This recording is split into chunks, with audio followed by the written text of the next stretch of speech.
শরীফ ওসমান হাদি সে দেশের শত্রুদের বিরুদ্ধে কথা বলতে এই এলাকা এই ৮ নম্বর আসনে সে প্রার্থী হয়েছে। শরীফ ওসমান হাদি কখনো কি মির্জা আব্বাসের বিরুদ্ধে কোনো কথা বলেছেন? উনি তাকে বিরক্ত করছেন, ডিস্টার্ব করছেন, ইত্যাদি ইত্যাদি। কিন্তু আপনি ১-১.৫ ঘন্টার মধ্যে ফেসবুকে দিয়ে দিলেন, তার মানে কি ঠাকুর ঘরে কেড়ে আমি কলা খাইবির মতো অবস্থা না? আপনি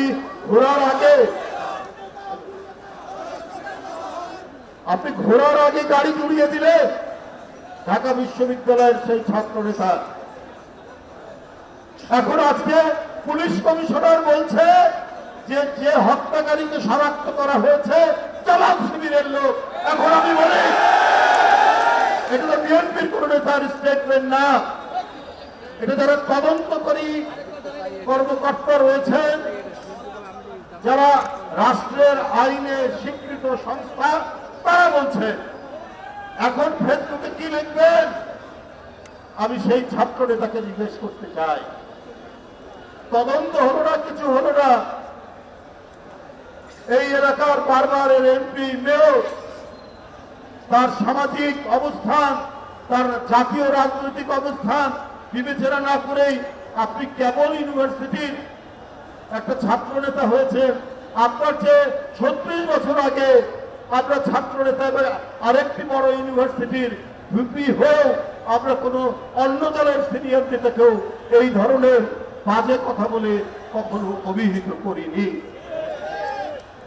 আর আপনারা এটা করে দিলেন। একটা তার সন্তানের বয়সী একটা ছেলে কেবল ঢাকা বিশ্ববিদ্যালয় থেকে বের হয়েছে, তার এলাকায় প্রার্থী হয়েছে স্বতন্ত্র, তাকে ক্ষতিগ্রস্ত করবে উনি, আঘাত করবে উনি। উনি তো হঠাৎ করে এখন রাজনীতিবিদ হননি, ৫০ বছরের রাজনৈতিক ক্যারিয়ার নিয়ে উনি উঠেছেন। এইটা সুপরিকল্পিত একটা বিষয়। ওই যাকে শনাক্ত করা হয়েছে সেই তার উপর আঘাতকারী হাতির উপর সে ছাত্রলীগেরও নেতা, আর ঢাকা বিশ্ববিদ্যালয়ের যে ভিপি কি নাম, সাদেক কাইমের সাথে একই টেবিলে চা খাচ্ছে। এখন এর বিচার কে করবে? এই কারণেই এই পরিকল্পিত নকশা করেছে ওই সংগঠনটি, যেটা তাদের অভ্যাস। আরে যাদের ৭১ সালে ৩০ লক্ষ মানুষকে হত্যা, ২ লক্ষ মা বোনের ইজ্জত হরণের পরে তাদের কোনো বিবেকে বাঁধেনি, যাদের কোনোভাবেই আপনার অনুশোচনা নেই, তারা তো যা ইচ্ছা তাই করতে পারে। এই মহা মাস্টার প্ল্যান, এই মহা পরিকল্পনা তারা করে চট করে অভিযোগটা যাতে চাপানো যায় বিএনপি নেতার বিরুদ্ধে, এইভাবে একটা চমৎকার ষড়যন্ত্র তারা করেছে। এখন আস্তে আস্তে দিনের আলোতে একেবারে পরিষ্কার হয়ে যাচ্ছে। বন্ধুরা আমার গেছেন কালকে দেখতে, সাথে সাথে আমার সাথে কথা হয়েছে উনার, আমার সাথে আব্বাস ভাইয়ের কথা হয়েছে। আব্বাস ভাই কি করছেন? আমি যাচ্ছি হাসপাতালে দেখতে। উনি গেছেন, একটা অভিভাবক তুল্য মানুষ।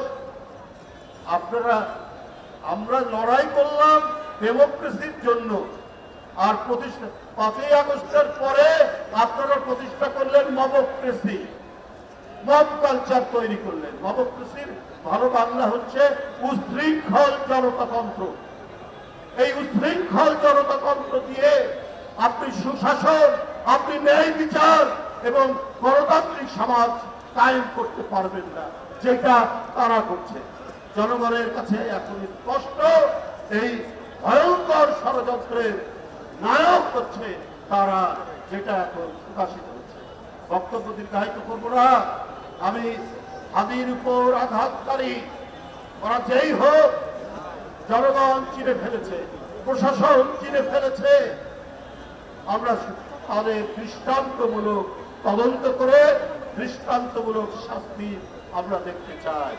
বন্ধুরা আমার, আজকে হাদির উপর আক্রমণের জন্য জাতীয়তাবাদী দল ঢাকা মহানগর দক্ষিণ সুষ্ঠু তদন্ত করে বিচারের দাবিতে দুষ্কৃতিকারীদের যে আজকে যে বিক্ষোভ মিছিল এখন করতে যাবে, আমি সেই বিক্ষোভ মিছিল অত্যন্ত সুশৃঙ্খলভাবে করার অনুরোধ জানিয়ে আমার বক্তব্য শেষ করছি। ধন্যবাদ সবাই।